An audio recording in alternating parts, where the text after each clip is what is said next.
नमस्कार, मैं विक्रम। आप देख रहे हैं कैथल खबर। कैथल खबर में आज हम बात करेंगे पतंजलि योगपीठ जिला प्रभारी अमर रावी से, जिन्होंने एक टीचर होने के साथ साथ अनेक महिलाओं को योग सिखाया। और जब देश में कोरोना महामारी फैली तो उस महामारी में एक कोरोना योद्धा की तरह काम किया है।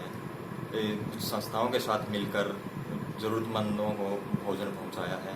तो हम उनसे बातचीत करेंगे कि उन्होंने कोरोना महामारी में कैसे कैसे काम किया है। तो आइए हम देखते हैं। नमस्कार मैडम।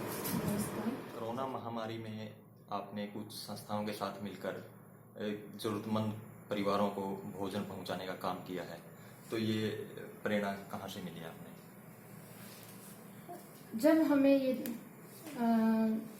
जब हमें ये सूचना मिली कि इतनी बड़ी महामारी है और एक जो हमारे ऐसे गरीब परिवार हैं जिनको भोजन की आवश्यकता है, तो शासन व प्रशासन और जनता के सहयोग से ही हम ये कार्य को सफल कर सकते हैं। तब मैंने भी वहां रखा कि हम भी महिला पतंजलि योग समिति की ओर से सेवाएं करेंगे और हमने सूखे राशन की किट भी बांटी। जब वहां मैंने मीटिंग देखी कि सभी संस्थाएं आई हुई हैं, कैथल एक करण नगरी बहुत ही अच्छा, मतलब संस्थाओं से मुझे प्रेरणा भी मिली कि मैं भी ये काम कर सकती हूँ जो ये संस्थाएं कर रही हैं। तो उनके अंदर जाके मुझे एक अलग से नया भाईचारा मिला और इतना शासन और प्रशासन का सहयोग मिला कि काम करते हुए हमें एक परिवार जैसा आनंद अनुभव हो रहा था। और साथ में हमारे मेहंदीपुर बालाजी सेवा समिति भाई पदम लटकानिया जी और भाई बिट्टू जी ने पूर्ण रूप से हमारा साथ दिया। तो हमें कोई समस्या ही नहीं आई। कोई काम भाई कर रहे हैं, कोई बहन कर रहे हैं। दानवीरों की ये नगरी है और कहीं कुछ मिल रहा है, कहीं कुछ मिल रहा है। तो हमारा ये लगातार भंडारा चलता रहा और हमें पता भी नहीं लगा। ये प्रेरणा मैं कहती हूँ कि जो संस्थाएं लगातार काम कर रही हैं उनसे भी हुई, गुरुजी से भी हुई और हमारे जो आदरणीय प्रधानमंत्री जी हैं उनसे भी हुई। तो ये हमारा सौभाग्य है कि हमें सेवा करने का मौका मिला और भगवान से प्रार्थना करती हूँ कि इस महामारी को जल्दी से खत्म करे और एक जो जीवन है वो सामान्य पटरी पर जल्दी आए। मैडम, हमें पता चला है कि आपने जो मजदूर क्वारंटीन में थे वहां जाकर भी उनको योग करवाया आपने। ये प्रवासी मजदूर कोरोना के बचाव के लिए प्रशासन ने एक जगह राधा स्वामी सत्संग भवन कैथल में इकट्ठे किए हुए थे। जब मुझे पता लगा कि प्रवासी मजदूर वहां पे हैं और तनाव भी होता है जब घर छोड़ के इस जैसी महामारी के अंदर फंस जाते हैं, तो मैं और मेरे पति और साथ में हमारे एक दो भाई बहन योग शिक्षक पहुंचे वहां योग करवाया। उनकी स्वास्थ्य को भी अच्छा रखने की कोशिश की गई और उनके तनाव को खत्म करने की, ताकि इनके ऊपर कोई मानसिक परेशानी न हो और इनको अच्छे से भूख लगे, अच्छे से नींद आए और इनकी प्रतिरोध क्षमता बढ़े।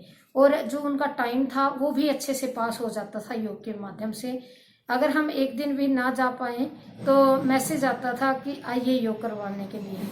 तो बहुत अच्छा उन्होंने फील किया और हमें भी ये लगा कि इससे बड़ी सेवा नहीं हो सकती। इतनी दूर दूर से मजदूर आए हुए थे और हमें लगा कि हमारा जीवन धन्य हो गया इनकी सेवा करके और योग के कारण ही हम ये सब कुछ कर पाए। महिला होने के नाते आपने ये साहस कैसे किया कि देश में जैसे कोरोना महामारी फैली हुई है तो उसके कोरोना महामारी में किस संस्थाओं के साथ मिलकर आप कुछ सहयोग करें? ये सबसे बड़ी ताकत तो मैं कहूँगी मेरे पति मेरे साथ हैं। अगर वो मेरे साथ ना होते तो मैं कुछ भी ना कर पाती। वो मुझे तैयार करते बहादुर सैनिक की तरह। वो घर में भी मेरी पूरी सहायता करते हैं कि चल निकल बाहर और समाज की सेवा कर। घर का मेरे ऊपर कोई प्रेशर नहीं होने देते। और जैसे परम श्रद्धेय स्वामी जी महाराज का हम प्रतिदिन आस्था चैनल भी देखते हैं और वहां जाके भी हम योग की शिक्षा लेते हैं। और एक महिला या पुरुष, मुझे नहीं लगता कि कोई अंतर है दोनों में। दोनों ही समान हैं।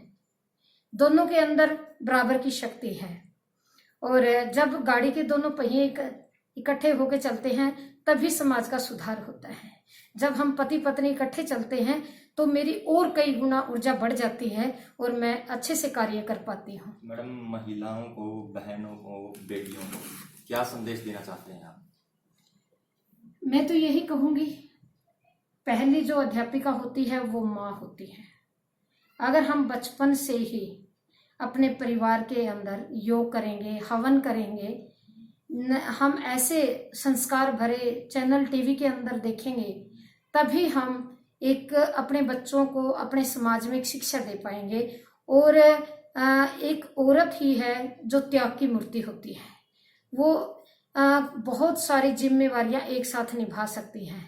जिस समाज की बहनें तन मन धन से सेवा के लिए समर्पित होती हैं, वो देश वाकई में विश्व गुरु बन जाता है।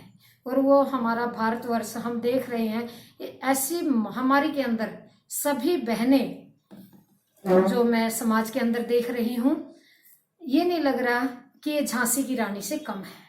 सभी बहनें, चाहे योग के क्षेत्र में लगा लीजिए, जो बहनें अब कक्षाएं नहीं लगा पाती वो ऑनलाइन कक्षाएं दे रही हैं, घर का काम भी निपटाती हैं, फिर ऑनलाइन माध्यम से वो योग सिखाती हैं।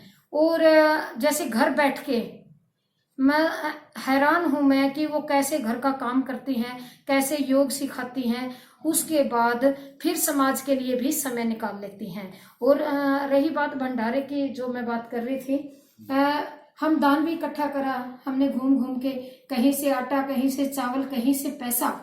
और हर समय बहनें कहती थी कि बहन हमें किसी टाइम बुलाओ, हम सुबह उठ के काम कर लेंगे, हम रात को लेट तक काम कर लेंगे। कंधे से कंधा मिला के खड़ी हैं बहनें। तो नारी शक्ति जहाँ भी उसको कहते हैं ना, जहाँ नारी की पूजा होती है वहाँ देवता निवास करते हैं। नारी को जितना सम्मान देंगे वो इतनी ही समाज के लिए प्रेरणादायी होगी। और समर्पित जीवन नारी का होता ही है। एक मिनट में वो अपना सारा घर बार त्याग के एक ससुराल को अपना घर बना लेती है।